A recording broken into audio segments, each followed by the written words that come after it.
Hey everyone, welcome to the second vlog in my Appalachian Trail vlogging series that I'm doing. This particular video will be about will be a Q&A. So I've had a bunch of questions that I've kind of compiled after I've announced that I've been going, that I've been getting, and I also asked in my previous video for anybody to leave questions in the comments below. I think I got one, so I reached out on my Instagram as well and got quite a few there. So I will be answering those questions. And some of them were answered in my previous video, but I feel like they're very applicable here as well. And I will include those in this video and we'll kind of start there. All right, first question is, what is the Appalachian Trail? Now, the Appalachian Trail is a continuous footpath through the Appalachian Mountains. It starts in Georgia and ends in Maine. You can start anywhere you want on the trail. Most people will be starting in the south and going northbound, which is also referred to as Nobo, which is what I will be doing. But it starts on Springer Mountain in Georgia and it ends on Mount Katahdin in Maine. It's about 2,200 miles, and yeah, you just walk. So question one down. Let's go to question two. How long will it take me? I'm hoping it'll take about 5 to 6 months. People finish it anywhere between 4 on the fast end and 7 on the slower end. I'm hoping to nestle myself somewhere right there in the middle. And I'm not in a hurry to finish. I just kind of want to go at whatever pace feels the best and really kind of enjoy my time while I'm out there. Okay, next question is, when do I leave? I actually leave, I fly out on March 16th from Salt Lake City to Atlanta, and then I will actually be hiking the next day on the 17th, or St. Patrick's Day, to start my journey. So yeah, just about a month from tomorrow, which is awesome. Holy cow. Holy cow, that's coming up fast. Okay, yeah, so that's when I'm starting.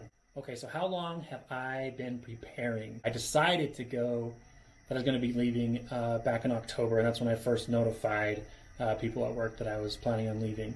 So yeah, I guess since October, I only discovered through hiking, a few years ago. So ever since then, I've kind of I guess been mentally preparing myself that I had the idea that I wanted to go, and I knew that someday I would be doing it. So, but yeah, since October. And yeah, the next question is like, what have I been doing to prepare? And honestly, it's just been saving money. Physically, I've been going on walks. I walk every day at lunch about 1.5 miles, which is not a lot, but on weekends, I'll walk anywhere between 6 to 8 miles, just around the neighborhood for now. And the reason I'm doing it is because it's really cold right now here in Utah. Being January, February, it's kind of miserable, especially first thing in the morning, it's really cold. And I wanted to make sure that mentally I was prepared more so than physically for those cold and wet conditions. Because oftentimes when I go on a walk, it's snowing, it can be wet and windy, and it's always cold. So next question is, there was 2 of them. It's, how do you feed yourself, or what will you be eating? And the answer is anything with a lot of calories. It's lightweight and cheap, I guess, to sum it up. But anything from instant potatoes, pasta, rice, ramen, any kind of protein bars, Snickers bars, tortillas, peanut butter, drink mixes, just to kind of switch it up with water a little bit. Just whatever tastes good and at the moment and will give me the energy I need. So yeah, all kinds of things. One of the funnier questions I get, and it's a fair question actually, so it's just funny when people ask me, because it's they always think wait, 6 months, what do you do about food? And it's yeah, I'm not carrying 6 months of food. I'll be resupplying anywhere between 3 to 5 days, depending on what I'm feeling like. But there's enough towns that are nearby and close by the trail, and they're often enough to where you can resupply fairly regularly. So I'm never going to be carrying 7 days of food, hopefully. Maybe there might be an instance where I do that, but I've done that before, so I know it's possible with my current gear. But I'll try and avoid that as much as possible, because food is heavy. The towns some of them are right off the trail, some are within a reasonable walking distance of the trail. Other ones you'll have to hitchhike to. So yeah, naturally the question after that is, hitchhiking, are you going to get murdered? And the answer is, well, yes and no. First, yes, I'm going to be hitchhiking. No, I don't plan to get murdered. Hitchhiking is very common around the trail, so it's not I don't know, maybe there's creeps out there, but it's just using good judgment. Being in groups will be really helpful. At least 1 or 2 other people when you hitch. So you are the intimidating one, and they're afraid that you'll murder them. Just kidding. that sounds bad. Yeah, I'm not too worried about hitchhiking. I am worried that I'll be like too ugly and smelly for someone to want to pick me up. Hopefully there'll be girls around and they can get the hitch, because they'll look prettier than me and not smell as like a corpse like me. What about bears? Yes, bears are on the trail, or are in the mountains there, and I'm excited about bears personally. They're my favorite animal, and I really hope to see one. Practicing leave no trace principles and just being smart about it is a good way to avoid bears. And if you do come in contact with one, you should definitely know how to react. And I do, so like really not concerned about them, just really hoping to see one, at least one. What other scary animals are there? I mean, there's like snakes and mosquitoes. I hate mosquitoes. Biting flies. The one I'm most worried about is ticks, because they carry Lyme disease, and I don't want that at all. Do you have to move out of your place? Thankfully, no. One of my best friends is my landlord, and he was gracious enough to work out an agreement to where I will be paying a prorated amount of rent while I'm gone, which I'm so grateful for, because I really enjoy living here. I love my roommates. One of them is my brother, so I have to love him by default. But I really enjoy where I live, the place, the people, the situation is just really, really good. No, I don't have to do that. And but I was prepared to, in the event that I wasn't going to be able to afford any kind of rent while I'd be gone. But we were able to come to an agreement that works for me and works for him. So yeah, I'm really grateful that I can stay here or have a place to come when I come home. What about your job? I'm quitting. I mean, my last day is on March 6th. So yeah, my job doesn't offer any kind of leave of absence, at least not for something like this. So yeah, I mean, it was actually a pretty easy decision. Like, I love everybody I work with. And in fact, that's going to be like the most difficult thing, is like the people I work with are just phenomenal. They're such amazing people. And my goal is to keep in contact with them as much as I can while I'm gone. That part wasn't difficult because I knew I really wanted to do this. And a lot of people ask me if I'm going to come back to that job when I'm finished, and I just don't know. This could be a life-changing experience. I'm kind of hoping that it will be, so we'll just see how it goes. But yeah, quitting my job. And it was surprisingly not a hard decision. What are you most afraid of on the trail? I already answered that, and it's ticks. I guess I'd also be afraid of getting injured and being taken off trail early, which would suck. So that's kind of like the two things that I'm like, I guess, most afraid of. Or yeah, it's more of the things that I'm just most worried about that would happen. What am I most excited about?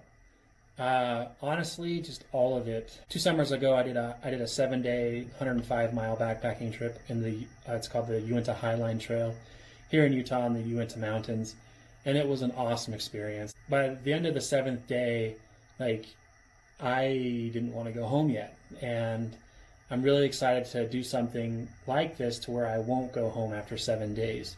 I remember like the first day I woke up at home after that, and it felt really weird not to get up and just start hiking. So I'm really looking forward to that. I'm also really looking forward to meeting new people. That's kind of one of the big reasons why I'm going. I really want to have that experience and meet new people who love backpacking as much as I do, or are learning to love backpacking as much as I do. For a lot of people that do this is their first backpacking experience, which is amazing. I love nature. I like to take pictures in nature. I love animals. I'm excited about all that stuff. And I'm really excited to just have this kind of like adventure or pilgrimage to go out and experience and to reflect back on in my life. That's why I'm doing these videos, is so I can look back and remember. And I'm really hoping that it'll be a life-changing experience for me, and I can kind of figure out like which direction I want to go afterwards. Okay, so now on to some of the questions that I received from people who watched my last video. The first one says, I hope you bring enough TP, period. So it's not a question, but I'm happy to answer it. And yeah, I hope so too. I will be bringing TP. I'll also be bringing wet wipes to, get rid of any really gross things down there, and clean my face and anything else that needs cleaning.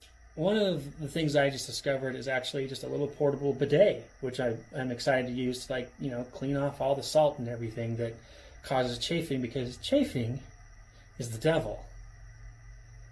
And I hate it. there'll be like extreme measures to prevent chafing.